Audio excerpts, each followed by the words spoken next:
ఈ ప్రత్యేకమైన ప్రాముఖ్యమైన సమయంలో రెండవ వర్తమానాన్ని వినుటకు మనం సిద్ధంగా ఉన్నాం. మన హృదయములను మరి పరీక్షించుకుందాం. క్రీస్తునందు ప్రియ దేవుని బిడ్డలందరికీ యేసుక్రీస్తు వారి అతి శ్రేష్టమైన నామంలో అందరికీ ఈ రాత్రికాల శుభాలు తెలియచేస్తున్నాను. దేవుని యందు ప్రియమైన వాళ్ళారా, దేవుని మహాకృపను బట్టి వరుసగా ఇది 2వ సంవత్సరం ధన ప్రయాస అన్నింటికి మేము భరించి, ఇది ఒకరోజు ప్రార్థన కాదు, 2 రోజుల ప్రార్థన కాదు, కానీ మేము నిరంతరం వీటి గురించి ప్రార్థిస్తూ ఉంటాం. తిరుపతి పట్టణానికి వెళ్ళిన తర్వాత మా ప్రియ సహోదరులు నన్ను నడిపించిన విధానం బట్టి ఆదివారం కావచ్చు, లేకపోతే సోమవారం కావచ్చు, మరి 15వ రోజు జరిగేటువంటి ప్రార్థన కావచ్చు, లేకపోతే ఆల్ నైట్ ప్రేయర్, అందరూ నిద్రించుండగా మేము సంఘమంతా మందిరానికి వెళ్ళి అక్కడ మేము రాత్రంతా దరిదాపు 9ంటికి మొదలు పెడితే 1 గంట అవ్వచ్చు, 2 అవ్వచ్చు. మేడం గారు నేను ఇంటికి వచ్చినప్పుడు వచ్చేసరికి చాలాసార్లు తెల్లారిపోయింది కూడా.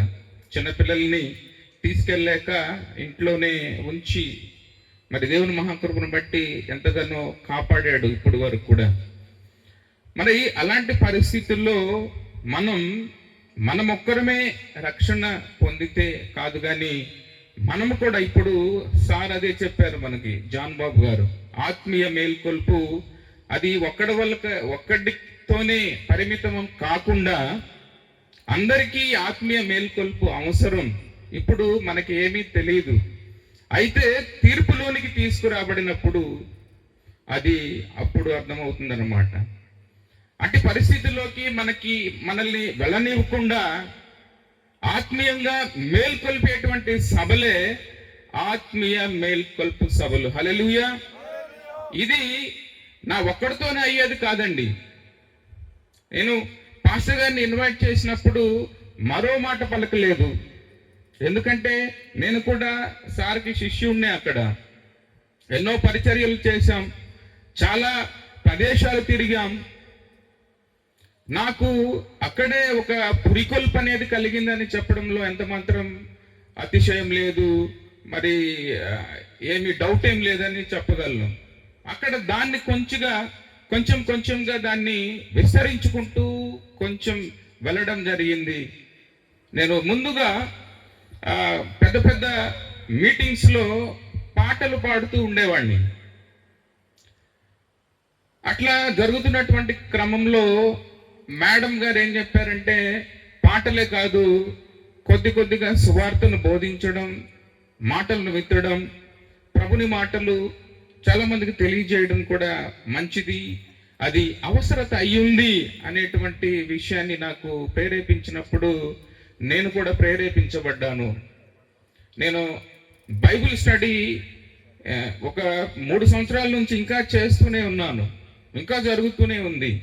దేవుని మహాకృపను బట్టి అది ఒక పెద్ద జ్ఞాన గ్రంథం, అదొక రాజ్యాంగమే అని చెప్పొచ్చు. హల్లెలూయా.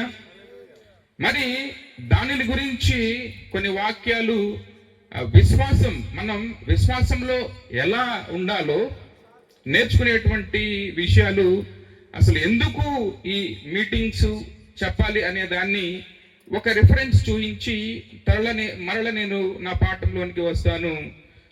చూడండి. మొదటి రాజుల గ్రంథం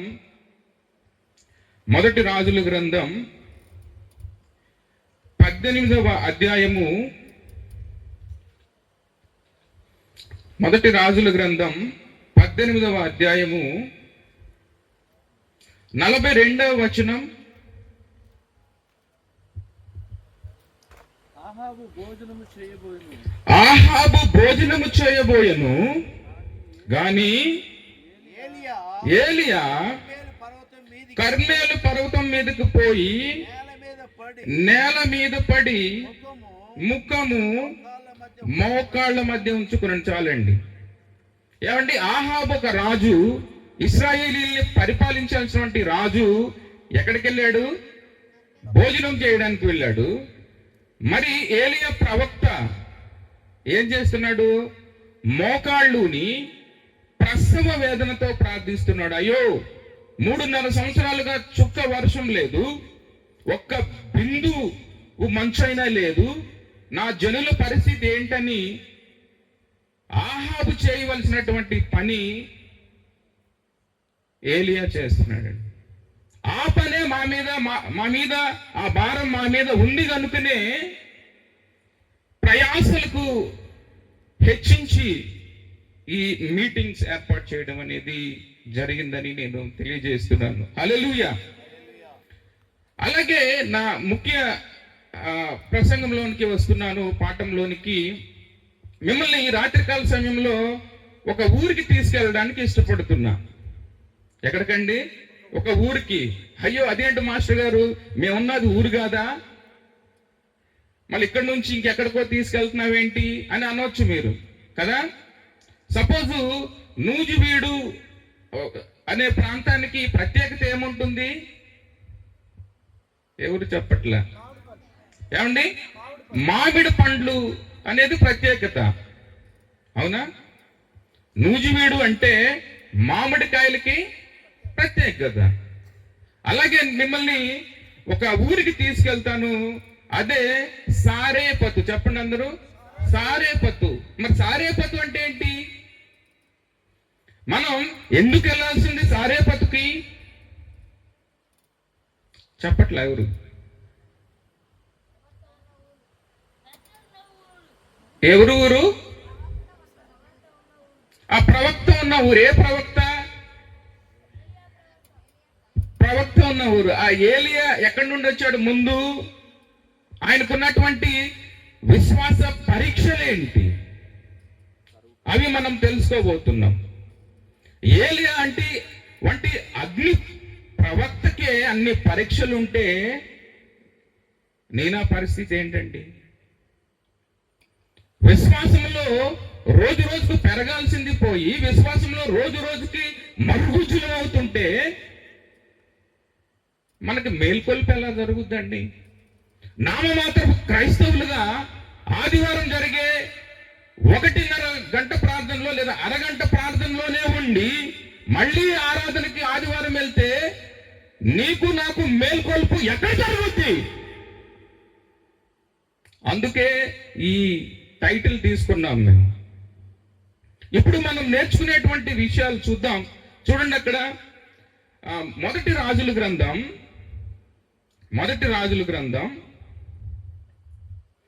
17వ అధ్యాయం 8వ వచనం చూద్దాం.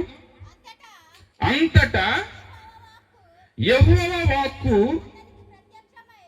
ఇతనికి ప్రత్యక్షమై ఈలాగు సెలవిచ్చెను, నీవు సీదోను పట్టణ సంబంధమైన సారేపతు అని ఊరికి పోయి అచ్చట ఉండుము, నిన్ను పోషించుటకు అచ్చటనున్న ఒక విధవరాలికి నేను సెలవిచ్చితిని. చాలండి. దేవుని నామానికి మహిమ కలుగును గాక. సారేపతు అంటే విశ్వాసాన్ని సానబెట్టే స్థలం. హల్లెలూయా. విశ్వాసానికి సానబెట్టాలి. అక్కడ 2 వ్యక్తులకి ఒక పని అప్పగించబడింది. అది చెట్లు నరికే పని. ఒక వ్యక్తి ఉదయం నుంచి సాయంత్రం వరకు నరుకుతూనే ఉన్నాడు. మరొక వ్యక్తి కొంతసేపు నరుగుతున్నాడు, కొంత విశ్రాంతి తీసుకుంటున్నాడు, తర్వాత ఆహారం పుచ్చుకోవడానికి వెళ్ళాడు, మళ్ళీ కొంతసేపు నరికాడు, మళ్ళీ విశ్రాంతి తీసుకున్నాడు. మొదటి వ్యక్తి చేయలేని పని కంటే రెండో వ్యక్తి ఎక్కువగా పని చేశాడు, ఎక్కువ జీతం కూడా పొందాడు. ఎందుకంటే అట్లా జరిగింది? Very good. అతని గొడ్డలని సానపెట్టాడు ఆయన. హల్లెలూయా. అతని గొడ్డలికి సాన ఉంది కనుక తక్కువలో ఎక్కువ పని చేసి ఎక్కువ జీతాన్ని పొందుకున్నాడు. ఎందుకు అంటే మనకు కూడా అదే కావాల్సింది, మేలుకొలుపు. ఈ పట్టణానికి మీరు వెళ్తే ఒక విధవరాలు కనిపిస్తుంది. అసలు ఈ పట్టణం గురించి మీకు తెలియాలంటే చాలా విషయాలు చెప్పొచ్చు. ఎందుకనంటే ఆహాబు భార్య యెజబెలు ఇక్కడి నుంచే వచ్చింది. ఆమె వస్తూ వస్తూ వస్తూ ఏం తీసుకొచ్చిందంటే బయలు ప్రవక్తల్ని, తర్వాత విగ్రహారాధన తీసుకొచ్చింది. యెహోవా దేవుడు అని ఎవరైనా చెప్తే వారిని ముక్కలు ముక్కలుగా నరికించే ప్రయత్నం చేస్తుంది. ఆరాధనను పూర్తిగా నిలిపివేసింది. యెహోవాను స్తుతించడం పూర్తిగా నిలిపివేసింది. అలాంటి భయంకరమైనటువంటి సారేపతు పట్టణంలో ఊరిలో ఒక విశ్వాసురాలు ఉందండి. హల్లెలూయా. ఒక విశ్వాసురాలు ఉంది. ఎందుకు అనంటే మనందరం దేవుని సంతోష పెట్టడంలో చాలా వెనకబడిపోతాం. దేవుని సంతోష పెట్టే క్రమంలో చాలా వెనకబడిపోతాం. ఆ రోజు మన ఇంటికి చుట్టాలు వచ్చారనుకోండి, సండే ఆదివారం, అయ్యా నువ్వు మందిరానికి ఎందుకు రాలేదంటే చుట్టాలు వచ్చారండి అని చెప్తాం. అందుకనే బలులు అర్పించుట కంటే మాట వినుట శ్రేష్టము. ఏలియా అప్పటి వరకు కేరీతు వాగు దగ్గర ఉన్నాడు. వాగు కొద్దిగా క్రమంగా అది ఎండిపోవటం స్టార్ట్ అయింది. అప్పుడు యెహోవాకు ప్రత్యక్షమై ఎక్కడికి వెళ్ళమని ఆదేశించాడు? సారేపతు అని ఊరు వెళ్ళడానికి ఆదేశించాడు. మనం ఏం చేస్తాం? అయ్యో ఇక్కడ ఈ వాగు ఎండిపోయింది, ఇక నాకు జీవితం ఏంటి, తర్వాత నేను ఎక్కడికి వెళ్ళాలి? ఎవరైనా ఒక పని చెప్పినప్పుడు అదేంటి ఇదేంటి అని ఎన్నో ప్రశ్నలు అడుగుతాం. హల్లెలూయా. ఎన్నో ప్రశ్నలు అడుగుతూ ఉంటాం. మరి ఏలియా ఎందుకు ఆ ప్రశ్నలు అడగలేదు? ఏలియా ఎందుకు ఆ ప్రశ్నలు అడగలేదు అంటే ఆయన విశ్వాసం ఉంది.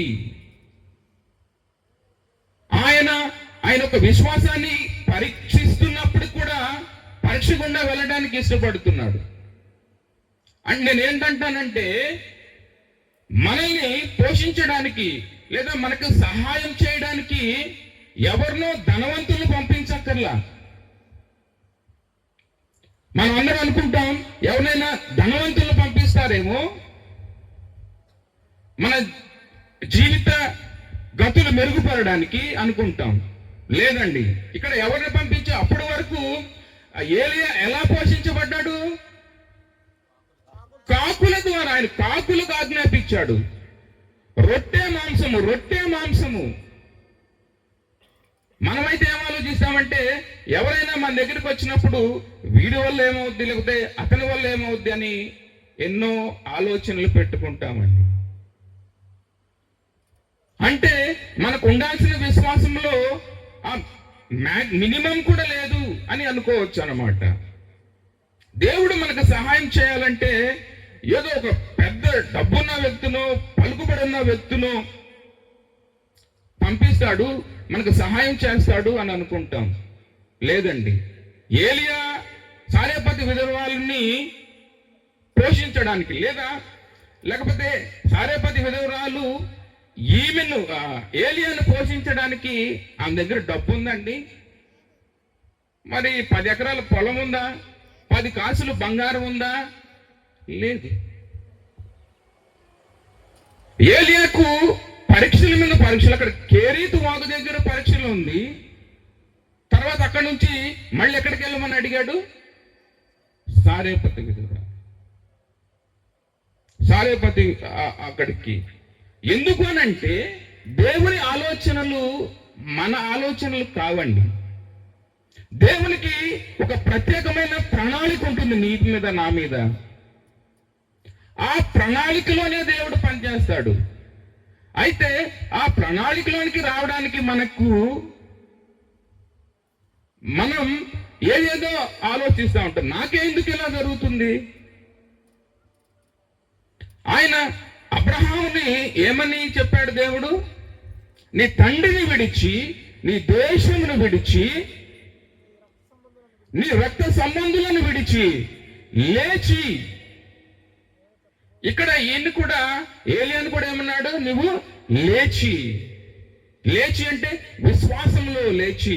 విశ్వాసం అనేటువంటి ఆ చెట్టు ఎట్లా పైకి పెరుగుతుందో, ఆత్మీయ లోతు, విశ్వాసంలో పెరుగుదల, మాస్టర్ గారు చక్కగా మాట్లాడారు ఆ విషయం మీద. ఎందుకు అనంటే ఇక్కడ ఏలియా దేవుని స్వరాన్ని వింటున్నాడు. మనం ఎందుకో చాలాసార్లు దేవుని స్వరాన్ని వినడంలో విఫలమైపోతా ఉంటాము. ఇక్కడ దేవుని స్వరాన్ని విన్నాడు, వెంటనే బయలుదేరి వెళ్ళాడు. అదే ఆ పరిస్థితుల్లో మనం ఉంటే, అయ్యో నేను ఎక్కడికి వెళ్ళాలి, నన్ను ఎవరు పోషిస్తారు, నా గతి ఏంటి, నా స్థితి ఏంటి, నా పరిస్థితి ఏంటి అని ఎన్నో ఆలోచనలు పెట్టుకుంటాం. కానీ ఒక అడుగు ముందుకైతే వేయలేమండి. ఒక అడుగు ముందుకైతే వేయలేం. ఆమె ఎలా పోషిస్తుంది ఈయన్ని? ఒక విధవరాలు, ఒక చిన్న కుమారుడితో ఉంటున్నటువంటి, అందులోనూ మహా భయంకరమైన కరువు రాబోతుంది. ఆమె దగ్గర ఏముంది? తొట్టెలో కొంచెం పిండి, బుడ్డలో కొంచెం నూనె తప్ప ఏమీ లేదు. మహాకరువు రాబోతుంది. అందుకనే నీకు నాకు సహాయం చేయాలంటే వీళ్ళనే పంపిస్తాడండి. ఎందుకు అనంటే మొదటి కొరింథీయులకు రాసిన మొదటి కొరింథీయులు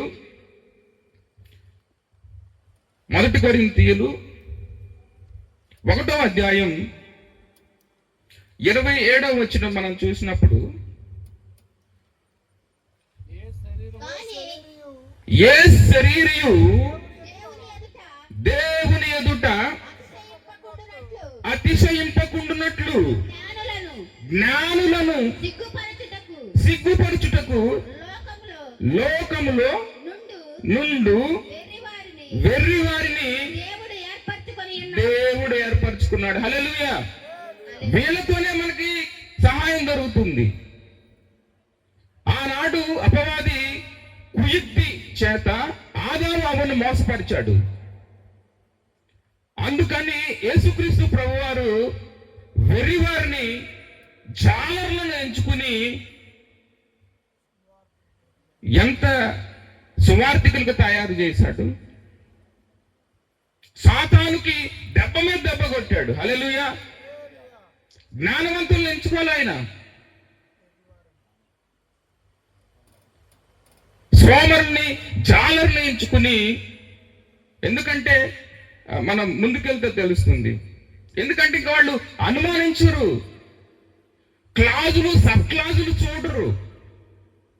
ఏలియా లేచి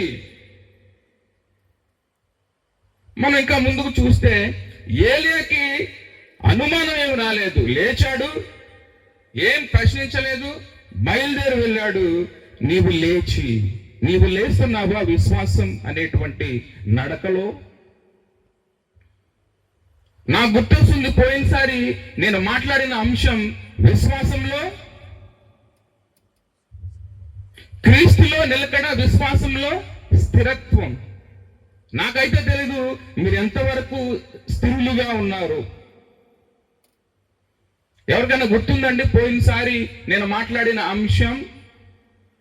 క్రీస్తులో నిలకడ, విశ్వాసంలో స్థిరత్వం. ఈయన విశ్వాసం ఉంచాడు కాబట్టి లేచి ఆ సారేపతు అనే గ్రామానికి, ఊరికి వెళ్ళడానికి సాగాడు. దేవుడు మన జీవితంలోని కూడా ఎవరిని పంపాలో, ఎవరిని పంపిస్తే నీ స్థితి మారుతుందో, ఎవరిని పంపిస్తే నీ అవసరం తీరుతుందో ఆయన బాగా తెలుసు. ఎవరిని అనుమతించాలో, ఏలియాను పోషించడానికి కాకుల్ని అనుమతించాడు. ఇప్పుడు సారేపతి విధవరాలని అనుమతిస్తున్నాడు. ఆమెకి ఏమన్నా వెండి బంగారాలు ఉన్నాయంటే ఏమీ లేదండి. ఇంకా అది చివరి భోజనం. అక్కడ మరణం కనిపిస్తుంది, చాలా కనిపిస్తుంది. ఆశలు అడిగంటిపోయాయి, నిరాశ ఉంది అక్కడ. వారు చివరి భోజనం చేసి చనిపోవడానికి సిద్ధంగా ఉన్నారు. వాడి దగ్గర ఉన్నటువంటి ఆ చిన్న ముద్దతో రొట్టెలు చేసుకుని తినడానికి పుల్లలు ఏరుకుందామని గవని దగ్గరికి వచ్చింది. హల్లెలూయా. అక్కడ ఏలియా ఆమెను అడుగుతున్నట్టు, అంటే ఆమెను కూడా పరీక్షిస్తున్నాడు. ఈమె కాదా? ఏమని అడిగాడు అక్కడ? ఏమండి? ఆ త్రాగుటకు మంచినీళ్ళు ఇవ్వమని. ఒకవేళ మంచినీళ్ళు ఇస్తే ఈమె ఆమె, దేవుడు సెలవిచ్చినట్లు ఈమె ఆమె. ఒకవేళ మంచినీళ్ళు ఇస్తే అవి యాదృచ్ఛికంగా జరగవండి. He has a perfect plan. మనకి మన మీద ఒక పర్ఫెక్ట్ ప్లాన్ ఉంటుంది, అది ఖచ్చితంగా పనిచేస్తుంది. నీ గడియారం వేరు, దేవుని గడియారం వేరు. హల్లెలూయా. నీ గడియారం సమయం తప్పొచ్చానో గాని దేవుని గడియారం సమయం తప్పదు, సరిగ్గా పనిచేస్తుంది. మన భవిష్యత్తు అంధకారంలో ఉందేమో, నిరాశ నిస్పృహలో ఉందేమో, వేదనలో ఉన్నావేమో, శోధనలో ఉన్నావేమో, అవన్నీ ఆ రాత్రి వరకేనండి. ఉదయం నీ నోటి నిండా ఏముంటుంది? నవ్వు. హల్లెలూయా. నవ్వు. ఎందుకు అంటే విశ్వాసం. ఏంటది? విశ్వాసం. ఈ వాక్యాన్ని మనం పూర్తిగా అర్థం చేసుకుని అన్వయించుకోగలిగితే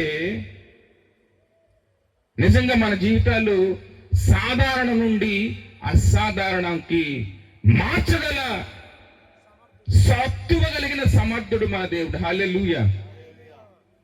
అందుకే ఈ సభలన్నీ ఏర్పాటు చేయడం, అందుకే ఈ మేలుకొలుపు ప్రయత్నాలు. 99 మంది కంటే పరలోకంలో ఒక్కడు మారు మనసు పొందితే మహదానందం ఉంటుంది. హల్లెలూయా. ఒక్కరి కోసమే ఈ ప్రయత్నం, ఒక్కరి కోసమే ఈ ప్రయాస. ప్రభునందు నా ప్రయాస వ్యర్థం కాదండి, వ్యర్థం కాదు. పట్టణపు గవని వద్దకు రాగా నీరు తేవమని అడిగాడు ఏలియా.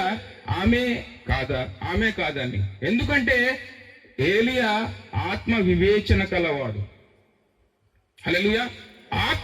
ఒకవేళ నీరు తీసుకుని వస్తే ఆమె అన్నట్లు ఆమె ఏం చేసింది? నీటిని తీసుకుని వచ్చింది. అట్లాగే మనం కొంచెం వేరే రిఫరెన్స్కి వెళ్తే ఆదికాండం చూడండి. అక్కడ ఆదికాండం 24వ అధ్యాయం, 24వ అధ్యాయం. సమయం లేదు కాబట్టి నేను షార్ట్ చేస్తాను. 24వ అధ్యాయం 17 నుంచి 19 వచనాలు మనం చదివితే, అబ్రహాం కుమారుడకు ఇస్సాకుకు వధువును వెదికే క్రమంలో బావి వద్దకు వస్తారు. వాళ్ళు ఎక్కడికి వచ్చారు? బావి వద్దకు వచ్చారు. ఇంటి పెద్ద దాసుడు ఎలియాజరు వాళ్ళు ఆ ఒంటిలో అక్కడ మ్రోకరించి ప్రార్థిస్తున్నాడు. అక్కడ చాలా మంది ఆడపిల్లలు ఉన్నారు. ఆ ఆడపిల్లల్లో ఎవరైతే నీరు చేది ఇస్తారో ఆమె ఇస్సాకుకు భార్య అవుతుంది. హల్లెలూయా. పరీక్ష అక్కడ. ఇక్కడ ఏలియా కూడా నీరు తీసుకురమ్మని అడిగాడు. నీరు తీసుకుని వస్తే ఆమె సారేపతి విధువురాలు. ఏలియా కూడా ఆమెను పరీక్షించి ఒక అప్పము తీసుకుని రా అని అడిగాడు. మొదట ఉన్న ఆ కొద్ది పిండిలోని ఒక అప్పము తీసుకునిరా అని అడిగాడు. కొంచెమే. అందుకని 12వ వచనం చూడండి. మొదటి రాజుల గ్రంథం 17వ అధ్యాయం. అందుకామె నీ దేవుడైన యెహోవా జీవము తోడు తొట్టెలో పట్టెడు పిండియు బుడ్డిలో కొంచెము నూనెయు నా యొద్దనున్నవి. చాలండి. ఈ సారేపతు విధవరాలు ఎందుకు నీ దేవుడైన యెహోవా జీవం తోడు అంది. ఎవరు చెప్పారండి? ఆత్మ వివేచన, ఏలి యొక్క ప్రవర్తన. ఎక్కడైనా ఉన్నప్పుడు నా ప్రవర్తన ఎట్లా ఉండాలో తెలుసా? వీరిద్దరు ప్రవర్తన లాగే ఉండాలి. నువ్వు పుట్టుక క్రైస్తవుడు అని చెప్పుకుంటున్నావు చూడు, జాగ్రత్త అండి. మీరు ఎక్కడికైనా పోయి ప్రవర్తించినప్పుడు మీకు కాదు కలిగేది నష్టం, మీ మాట కలిగేది కాదు వ్యర్థం. ఎవరి మాట? జాగ్రత్త.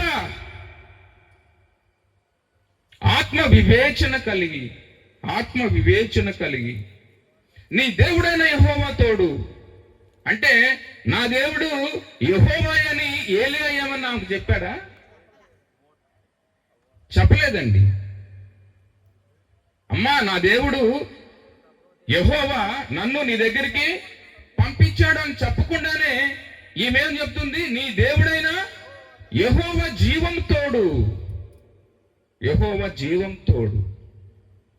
ఎంత చక్కని ఎంత ఆత్మ వివేచన కలిగినటువంటి జీవం గల దేవుడు. ఒక అన్యురాలండి ఈమె. సువార్త తెలీదు, వాక్యం తెలీదు, ఒక అన్యురాలు ఈమె. ఎందుకు అనంటే అక్కడ ఉన్నటువంటి ఎవరామె? యెజబెల్. అక్కడ ఉన్నటువంటి ఆ యెజబెలు ఏం చేసుకొచ్చింది? ప్రవక్తలందరినీ చంపటం మొదలుపెట్టింది. ఎవరైతే నా దేవుడు యెహోవా అని అంటాడో అందరినీ చంపటం మొదలుపెట్టింది. అలాంటి పరిస్థితుల్లో ఈమె విశ్వాసం, నిలకడైనటువంటి విశ్వాసం మనకెందుకు లేదండి అంత విశ్వాసం? మనం ఎప్పటి నుంచో ప్రార్థనకు వెళుతున్నాం, ఎప్పటి నుంచో సభలకు వెళ్తున్నాం, మహాసభలకు వెళ్తున్నాం. మన విశ్వాసం ఏదండి? మన ప్రవర్తన ఏదండి? మన ఆత్మ వివేచన ఏదండి? దేవుని యందు ప్రియమైన వాళ్ళరా, ఈమె కూడా దేవుని యందు విశ్వాసం ఉంచి ఏలియాను ఇట్లే గుర్తుపట్టింది. నిన్ను కూడా వేరే వాళ్ళు నిన్ను గుర్తుపట్టాలంటే నీ ప్రవర్తన సరిగా ఉండాలి. ఎప్పుడైనా సరే మనం ఉండకూడని స్థలాల్లోనే ఉంటాం. దేవుని చిత్తమైతే నేను మరొక ప్రసంగం చేస్తాను, ఉండకూడని స్థలాల్లో ఉండి నష్టపోయిన వారు. నీవు నేను ఎక్కడుండాలి? కీర్తన 1వ అధ్యాయం 1వ వచనం. ఎక్కడుండాలి మనం? దీవారాత్రులు ధ్యానించాలి. యెహోవా ధర్మశాస్త్రమును దీవారాత్రులు ధ్యానించడమే మన పని. అంతకు మించి వేరే పని లేదు. అయ్యా మరి మేము పనులకు వెళ్ళొద్దంటే వెళ్ళండి ఏదో ఒక సమయంలో. ఎందుకనంటే పౌలు గారు తెస్సలోనీయులకు రాస్తూ ఎల్లప్పుడూ సంతోషంగా ఉండండి, ఎడతెగక ప్రార్థన చేయండి, ఎల్లప్పుడూ కృతజ్ఞతాస్తుతులు చెల్లించుడి. 3 ఆజ్ఞలు అవి. ఆ 3 ఆజ్ఞలను పాటిస్తే నా జీవితాలు సాధారణం నుంచి అసాధారణంలోకి వస్తాయి. ఎల్లప్పుడూ ఎప్పుడన్నా ప్రార్థించామా మనం? నాకున్న పరిస్థితి ఇది, నాకున్న స్థితి ఇది, నా స్థితి మార్చగలిగిన వాడు నీవే అని ఎప్పుడన్నా ప్రార్థించామండి మనం? మన పిల్లలకి బోధిస్తున్నాం ఈ విషయాలు. ఎందుకు మన జీవితాలు, మన రోజులు రోజు రోజుకి దుర్దినాలు అయిపోతున్నాయి అంటే మనం ఈ 3 ఆజ్ఞలు పాటించట్లేదు. ఈ 3 ఆజ్ఞలు పాటించట్లా మనం. దేవుడు మనల్ని దుర్దినాల్లో ఉండడానికి కాదు సృష్టించింది. మరి ఎందుకు సృష్టించారు? దేవుడు చేసిన పనులన్నింటిలో ఇది మంచిది అని అన్నాడు, కానీ ఇది చెడ్డది అని అన్నాడా? లేదండి. మనం కూడా అంతే మంచిలో ఉండాల్సింది. కాకపోతే మనం దేనికి లొంగిపోయి? సాతానికి లొంగిపోయి పాపము చేసి మనం స్వయంకృత అపరాధముల చేత మన రోజులన్నీ దుర్దినాలుగా మారుతున్నాయి, దుర్దినాలుగా మారిపోయాయి. జాగ్రత్త అని నేను హెచ్చరిక జారీ చేస్తున్నా దేవుని ద్వారా. జాగ్రత్త. మనందరికీ బుద్ధి కలగడానికే ఈ అంత్యకాలంలో ఇవన్నీ జరుగుతున్నాయి అని పౌలు గారు చెప్పారు. అంత్యకాలంలో ఉన్న మనందరికీ బుద్ధి కలగడానికే ఈ యుద్ధాలు, లేదా ఈ ప్రళయాలు, దేశం మీద దేశం. జాగ్రత్త సుమా. నేర్చుకోవాలి. వీళ్ళిద్దరి నుంచి మనం పాఠాలు నేర్చుకొనవలసిన వారమై ఉన్నాం. అందులో సందేహం ఏదీ లేదు. ఆత్మ వివేచన కలిగి దేవుని యందు భయభక్తులు కలిగిన వారికి దేవుడిచ్చే జ్ఞానం, వివేచన. అందుకనే చూద్దాం కీర్తనల గ్రంథం 119వ కీర్తన 99వ చరణం 100వ చరణం చూస్తే మనకు అర్థమవుతుంది ఎట్లా ఆత్మ వివేచన వస్తుందని. నీ శాసనములను నేను ధ్యానించుచున్నాను, కావున నా బోధకులందరికంటే నాకు విశేష జ్ఞానము కలదు. నీ ఉపదేశములను నేను లక్ష్యము చేయుచున్నాను, కావున వృద్ధుల కంటే నాకు విశేష జ్ఞానం కలదు. చాలండి. విశేష జ్ఞానం కలదు. ఈ సారేపత్తు విధవ ఏం చేస్తుందేమా? ఉపదేశములను.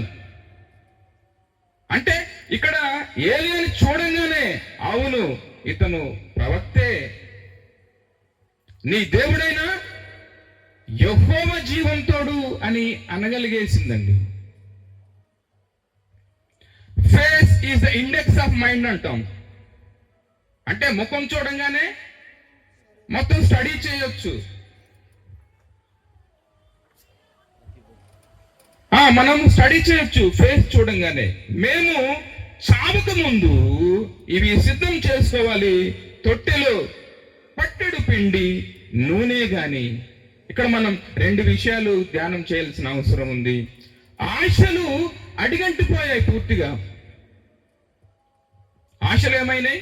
అడుగంటిపోయాయి. తొట్టెలో పట్టెడు పిండి అంటే అది ఎన్ని రోజులకు వస్తుంది? చివరి భోజనం. నేను ఆ స్థితిలో కూడా ఇదే పరిస్థితి ఉందేమో. చివరి భోజనం అది. చివరి భోజనం. ఆశలు అడిగంటిపోతున్నాయి, వనరులు అయిపోతున్నాయి. ఆమెకు మరణం కనిపిస్తుంది. నా ప్రియ జనాంగమా, వనరుల వైపు చూడొద్దు, దేవుని వైపు చూడు. హల్లెలూయా. వనరుల వైపు చూస్తే నీకు నిరాశ వస్తుంది. వనరుల వైపు చూస్తే నీకు నిస్పృహ వస్తుంది. దేవుని వైపు చూడు. ఆత్మీయంగా మేల్కొల్పు జరుపుకో. నీలో ఆ వనరులు చూడొద్దండి, ఆ పిండి చూడొద్దు, ఆ నూనె చూడొద్దు, దేవుని వైపు చూడు. హల్లెలూయా. దేవుని వైపు చూడు. వీటి వైపు చూస్తే నీ పరిస్థితి అట్లానే ఉంటుంది. మరణమే కనిపిస్తుంది, నిరాశ కనిపిస్తుంది, చివరి భోజనమే కనిపిస్తుంది. కానీ దేవుని వైపు చూస్తే నీ ఆశలు మళ్ళీ చిగురిస్తాయి. హల్లెలూయా. నీ ఆశలు మళ్ళీ చిగురిస్తాయి. మనం ఎప్పటికప్పుడు క్రొత్త వారిగా ఉండడానికి చేశాడు మనల్ని. ఎందుకు? క్రీస్తునందుంటే వాడు నూతన సృష్టి, పాతవి గతించిన, ఇదిగో సమస్తం కొత్తవాయను. ఎంత చక్కని మాట కదండి. అవి ధ్యానించడంలో దేవుని యందు ప్రియమైన వాళ్ళారు ఎందుకో మనం విఫలమైపోతున్నాం. విఫలం అవడానికి వీల్లేదనే ఈ మేల్కొల్పు సభలు. ఏదన్నా ఒక 10,000 రూపాయలు చేతిలో ఉంటే మేడం అంటారు, ఆ కార్నర్లో మీటింగ్ పెడితే బాగుంటుంది అమ్మేశారు, మా ఊరికో తల్లి ఇప్పటికే బోళ్ళంత ఇదైందండి. ఏం పర్వాలేదు, మేల్కొల్పు మేల్కొల్పు. మేము ఇంతవరకు ఏం సంపాదించుకోలేదండి. ఎందుకు? మీరు క్రీస్తుతో కూడా లేపబడిన వారైతే పైనున్న వాటియే కావాలి. అందుకని దావీదు ఏమన్నాడు? ఎక్కలేనంత శిఖరం ఎక్కించు అంటే ఏంటి? ఎక్కలేనంత శిఖరం అంటే ఏమండి? చెప్పట్లే ఎవరు? విశ్వాసంలో పెరుగుదల. మాస్టర్ గారు చెప్పినట్లు క్రీస్తులో నిలకడ. మీరు క్రీస్తుతో కూడా లేపబడిన వారైతే పైనున్న వాటిని వెతకండి. ఈ లోకాశలు అవి నిన్ను నన్ను ఏం చేయలేవండి. సారేపతి విధవరాలు కూడా, అయ్యా ఉన్నది కొంచెం. ఏమండి? ఒకవేళ మీ ఇంటికి వచ్చి అడిగితే ఏం చేయమంటాం? ఓహో ఏమంటాం? ఉన్నది ఎంత? మన అందులో ఈయనకేం చేయాలి? ఫస్ట్ మొదటి అప్పం చేయాలంట. మొదటి ప్రాధాన్యత. నేను మొదటి ప్రాధాన్యత ఏమై ఉండాలి? దేవునికే. నేను మొదటి ప్రాధాన్యత దేవునికై ఉంటే, అయ్యో ఇది చివరి భోజనం, ఇక కరువు, ఇక చనిపోతాం. అప్పుడు ఏలియా అన్నాడు, భయపడొద్దు. ఏలియా ఏమన్నాడండి? భయపడొద్దు అనే మాట 365 సార్లు రాసి ఉంటుందండి పరిశుద్ధ గ్రంథంలో. దేవుడు రోజుకి ఒక్కసారైనా నీతో పలికే మాట భయపడొద్దు. పరిస్థితులు చూడొద్దు, తొట్టిలో ఉన్న పిండి చూడొద్దు, బుడ్డిలో ఉన్న నూనె చూడొద్దు. మరేం చూడాలి? దేవుని వైపు చూడు. మనమైతే ఎందుకో ఆ తొట్టినే చూస్తాం, ఆ బుడ్డినే చూస్తాం. కరోనా సమయంలో నేను ఒక స్కూల్ నుంచి వేరే స్కూల్కి షిఫ్ట్ అవుదామని షిఫ్ట్ అయిపోయాను. అక్కడ అపాయింట్మెంట్ తీసుకునే సమయానికి లాక్డౌన్ వచ్చేసింది. కరోనా ఉంది, బట్ లాక్డౌన్ వచ్చేసింది. నా అపాయింట్మెంట్ని హోల్డ్లో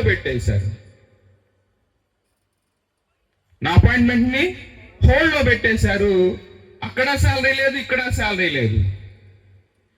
మేమైతే సమృద్ధిగా పోషించబడ్డాం. హల్లెలూయా. ఎందుకనంటే మేము పరిస్థితుల వైపు చూడలే. చర్చిలు అన్ని మూసివేశారు. ఈ వాలంటీర్స్ కూడా చాలా నిఘా ఉంది, ఎవరి చర్చ్ అన్న ఓపెన్ చేస్తారని.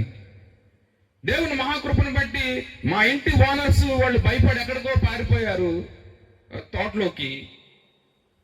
మాకు కొంచెం పెద్ద హాల్ ఉంటుంది కదా మాస్టర్, పెద్ద హాల్ ఉండేది. అందులో ఒక 50 మంది కూడి ఆరాధన చేసేవాళ్ళం. హల్లెలూయా. అంత మాత్రమే కాదు, అక్కడికి వచ్చిన 50 మందికి మేము భోజనాలు కూడా తయారు చేసి పెట్టగలిగాం. హల్లెలూయా. మేము పరిస్థితుల వైపు చూడలా, దేవుని వైపే చూసాం. ఎందుకు మనం ఇంకా తొట్టి వైపు చూడాలి, లేకపోతే బుడ్డి వైపు చూడాలి? దయచేసి పరిశీలన చేసుకోవని నేను దేవుని పేరిట తెలియజేస్తున్నాను. నీవు పోయి చెప్పినట్లు చేయి. ఎవరైనా ఏదైనా చెప్తే అది నేను ఎందుకు చేయాలి, ఇది నేను ఎందుకు చేయాలి అంటా ఉంటాను. I'm Seshagirirao, son of Venkateswararao, MA B.Ed. కుదరవండి అవి. హల్లెలూయా. నీవు చెప్పినట్లు చేయి. ఏం చేయాలి? నువ్వు చెప్పినట్లు చేయి. ఏమేం చేసింది? చెప్పినట్లు చేయి. అందుకని కానా విందులో ద్రాక్షారసం అయిపోయి అప్పుడేమన్నారు? మరియం మరి ఏమన్నారు? చెప్పినట్లు చేయండి. దేవుని యందు ప్రియమైన వాళ్ళారా, ఎందుకు మనం చెప్పినట్లు చేయలేకపోతున్నాం? పరిశీలన చేసుకోవాల్సిన వారమై ఉన్నాం. భయపడొద్దు. చిన్న అప్పం చేసి మొదట నా యొద్దకు తీసుకుని రమ్ము, తర్వాత నీకును నీ ఆ పిల్లవానికిను అప్పములు చేసుకును. అప్పములు ప్లూరల్ చూడండి. అయ్యేదే ఒక అప్పం. అది ఏమండి? గట్టిగా తింటే రైట్ ఆర్ రాంగ్? అయ్యేది ఒక అప్పము, కానీ ఏలియా ఏమంటున్నాడు? అప్పములు చేసుకుని నీవును నీ బిడ్డను. చూడండి ఎంత మొదటి ప్రాధాన్యత. ఈమె కూడా ఏం చేసింది? మొదటి ప్రాధాన్యత చెప్పినట్లే చేసింది. ఏమి సందేహం ఏమి లేదా ఆమెలో. నీ దేవుడైన యెహోవా జీవము తోడు. ఉన్నది ఉన్నట్లే చెప్పిందండి. అక్కడ అబద్ధం అని చెప్పిందా? మనం ఒకసారి పరిశీలన చేసుకున్నాం. రోజులో ఎన్ని అబద్ధాలు ఆడతామో. ఉదయం మేల్కొనింది మొదలుకొని సాయంత్రం వరకు పడుకునే వరకు, ఫ్రమ్ డాన్ టు డస్క్, ఉదయం నుండి సాయంత్రం వరకు ఎన్ని అబద్ధాలు ఆడతామండి? లెక్కించలేము. లెక్కబెట్టలేని అబద్ధాలు ఆడతాం. సమరయ స్త్రీ కూడా నిజమే చెప్పిందండి. ఈ బావిలోనిది నీరు త్రాగితే నువ్వు మళ్ళీ దాహం కొంటావు, నేనిచ్చు నీరు త్రాగితే దాహం ఉండదు, ఎప్పటికీ దాహం ఉండదు. అయ్యా అయితే ఆ నీరు నాకు అంటే వెళ్ళి నీ పెనిమిటిని తీసుకురా అంట. అయ్యా నాకు పెనిమిటి లేడు. అవును, నువ్వు చెప్పింది కరెక్టే, వాడు నీ పెనిమిటి కాదు. ఎందుకో మనం నిజాలు చెప్పడంలో విఫలమైపోతామండి. ఎందుకు చెప్పలేకపోతున్నాం నిజాలు?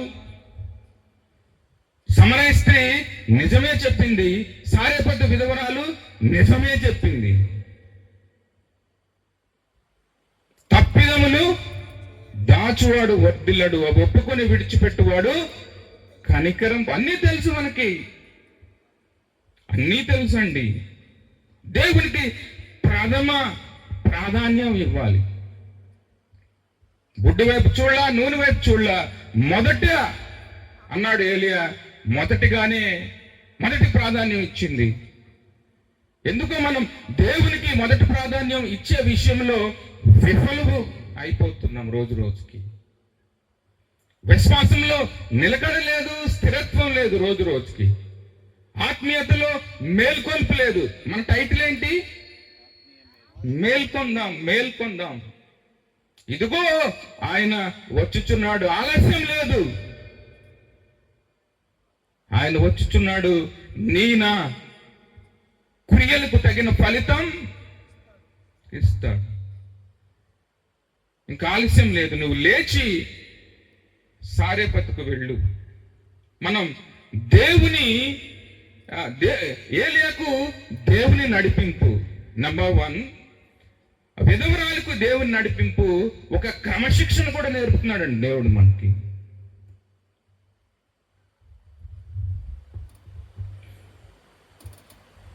మనం చెక్ చేసుకోవాల్సిన పరిస్థితి, పరిశీలన చేసుకోవాల్సినటువంటి అంశం, దేవుని క్రమశిక్షణలో నువ్వు ఉన్నావా లేదా, నేను ఉన్నానా లేదా? దేవుని క్రమశిక్షణలో నేను ఉన్నామా లేదా అనే విషయాన్ని మనం ఈ రాత్రి మనం పరిశీలించుకుని ఇక్కడి నుంచి వెళ్ళాలండి.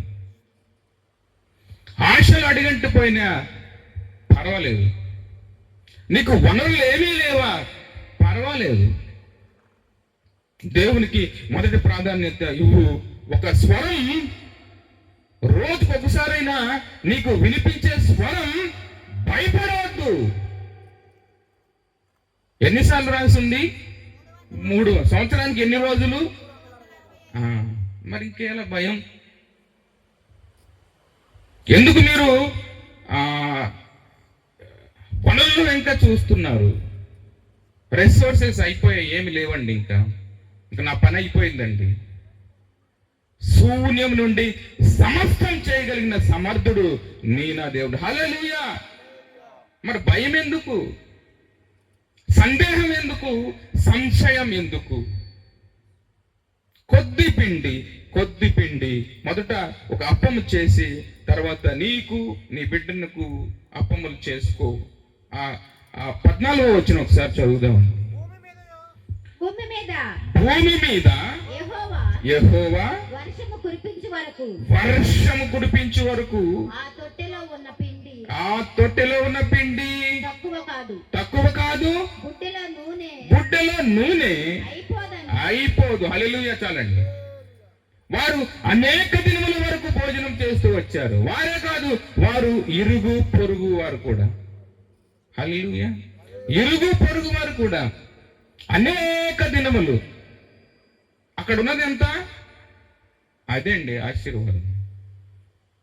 దేవునికి మొదటి ప్రాధాన్యం ఇస్తే అదండి కలిగే ఆశీర్వాదం, బహుమానం. అందుకని మరి ఒక ఉదాహరణ మనం చూడొచ్చు. ఎక్కడ? ఏలియా శిష్యుని భార్య. అది మనం తర్వాత చూద్దాం. 2వ రాజుల గ్రంథం 4వ అధ్యాయం 1-7 వచనాలు మనం చూస్తే, ఏలియా శిష్యుని భార్య ఆమె భర్త చనిపోయి ఉండగా మరి ఎలీషా వద్దకు వెళ్ళి, అయ్యా మరి అప్పుల వాళ్ళు వచ్చి మా పిల్లలను కూడా తీసుకెళ్ళిపోతాం అంటున్నారయ్య అంటే, అమ్మా నీ దగ్గర ఏముంది అని అడిగారు. ఆమె ఏమంది? ఒక్క నూనె పాత్ర ఒకటే ఉంది. నిజం చెప్పింది. అయితే నీవు ఇరుగు పొరుగు వారింటికి వెళ్ళి కొన్ని ఎరువు పుచ్చుకుని పాత్రను తీసుకుని రమ్ము అని చెప్పినప్పుడు చెప్పినట్లు ఆమె చేసింది. ఏం జరిగిన తర్వాత ఆ పాత్రలన్నింటినీ నూనెతో నింపబడ్డాయి. మొదట ఒక అప్పము చేసుకునిరా. మొదటి ప్రాధాన్యతలో ఏంటి మరి? మనకి ఈ విశ్వాసానికి సాన పట్టబడుతుందా లేదా?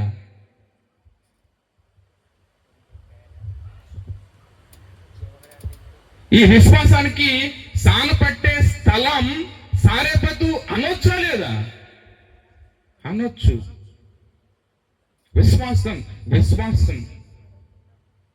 విశ్వాసం అంటే చూడండి, హెబ్రీ పత్రిక 11వ అధ్యాయం 1వ వచనం చూడండి. విశ్వాసం మరి ఏది ఆ విశ్వాసం మనకి? ఏది ఆ నిరీక్షణ మనకి? నేను ఇంకొక మాట చెప్పి ముగిస్తాను. విశ్వాసం ఏది? హెబ్రీ అదృశ్యమైనవి ఉన్న వాటిననుటకు రుజువైనది విశ్వాసం. మనం ఉంటేనే నమ్ముతాం. ఆయన గాయముల లోపల చేయి పెడితేనే నమ్ముతాం. విశ్వాసం. మాస్టర్ గారు చక్కగా మాట్లాడారు ఈ విషయం మీద. విశ్వాసం అనున్నది అదృశ్యమైనవి ఉన్నవి అనుటకు. మరి విశ్వాసం రోజు ఎందుకు తగ్గిపోతుంది? చూసే ఎందుకు నమ్ముతున్నాం? చూడకుండా ఎందుకు నమ్మలేకపోతున్నాం? సారేపతుకు వెళదాం, మన విశ్వాసాన్ని సాన పెట్టుకుందాం. సారేపతు అంటే సాన పెట్టే స్థలం. అసలు మనం ఒక ప్రశ్నను సంధించుకోవాల్సిన అవసరం ఉంది. సారేపతు విధవరాలతో నేను సమతూగగలనా? మనందరూ ఒక ప్రశ్నను వేసుకుందాం. సారేపతు విధవరాలతో మనం సమతూగగలమా? మీరు చెప్పండి. ఆమె విశ్వాసం మీ విశ్వాసం సమ జోడిగా ఉందా? సమానంగా ఉందా? లేనే లేదండి. కొలమానంలో పెడితే నువ్వెక్కడికి పోతావో తెలియదు. త్రాసులో పెడితే. నా ప్రియ దేవుని బిడ్డలారా, నశించిన దాన్ని వెతికి రక్షించుటకే. ఎవరు నశించిపోవటం ఇష్టం ఉండదండి దైవజనులకి. ఆ భారం భుజ స్కంధాల మీద ఉందండి. అది పాటల పరిచర్య కావచ్చు. మన బ్రదర్ ఒక మంచి ఉదాహరణ. తిరుపతి పట్టణంలో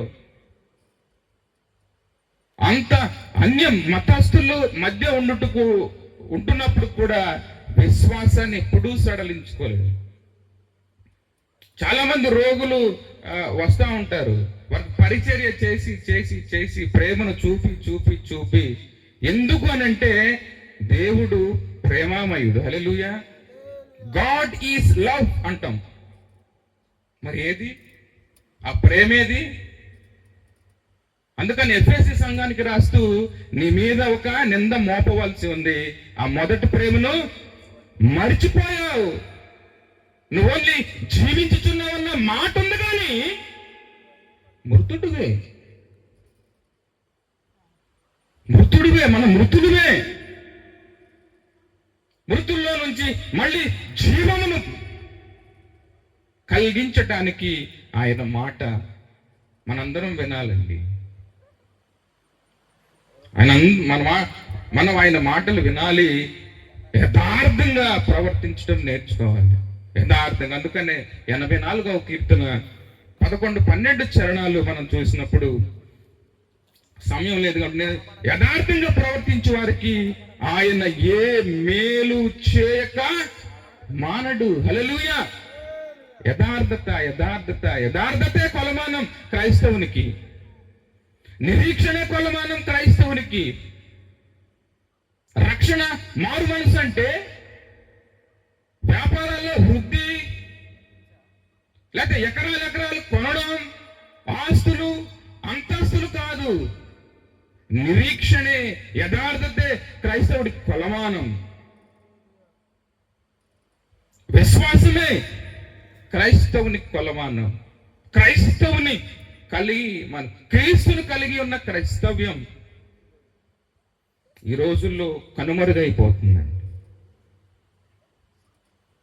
అందుకనే మా ఈ బాధంతా, మా ఈ ప్రయాస అంతా, మా ప్రయాస అయితే వ్యర్థం కాదండి. చాలా చైర్స్ ఎంటీగా ఉన్నా మా ప్రయాస అయితే వ్యర్థం కాదు. యేసు నామములో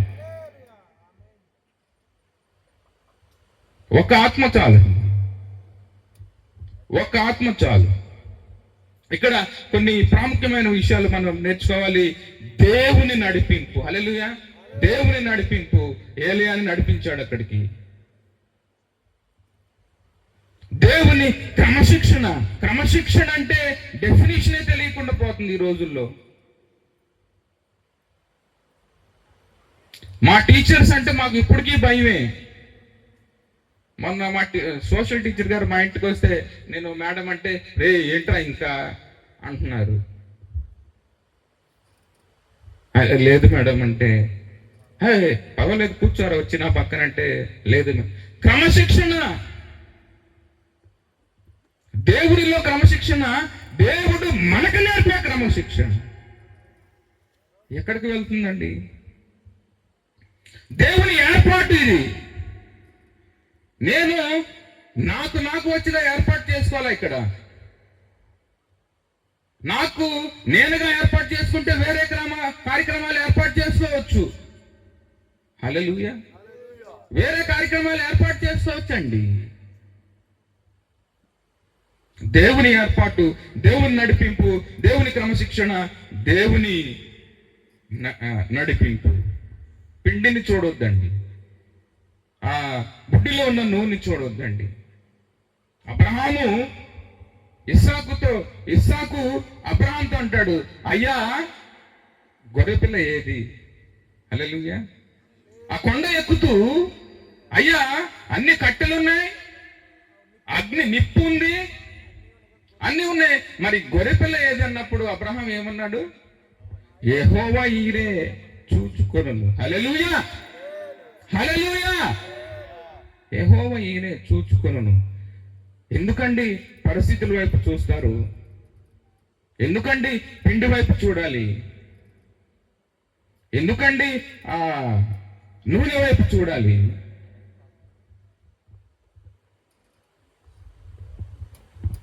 ఎందుకండి నూనె వైపు చూడాలి? యెహోవా ఈరే చూచుకొను. ఎర్ర సముద్రం ఇశ్రాయేలీయులకు మార్గమైంది, ఫరోకి ఏమైంది? మరణం అయింది. యోర్దాను నది ఇశ్రాయేలీయులకు దారయింది. మరి ఇంకెందుకండి యోర్దాను నది? మీ శత్రువుల్ని మళ్ళీ మీరు చూడరు. మోషే ఏమన్నాడు అక్కడ? యెహోవా చేయు కార్యం మీరు ఊరికే ఉండి చూడుడి.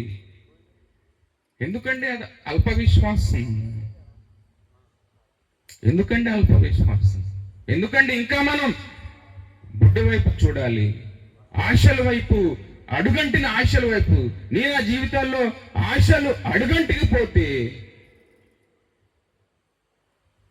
ఏలియా లాంటి వారిని లేదా సారేపతి విధవరాలు లాంటి వాళ్ళని పంపిస్తాడండి. ఆయనకు ఒక ప్రణాళిక ఉంటుంది. కాకునైనా పంపిస్తా. హల్లెలూయా. నిన్ను మాత్రం ఒట్టుకునే వదలని దేవుడు నా దేవుడు. హల్లెలూయా. ప్రవక్త చెప్పిన మాట వింది. ప్రవక్త చెప్పిన మాట వినింది.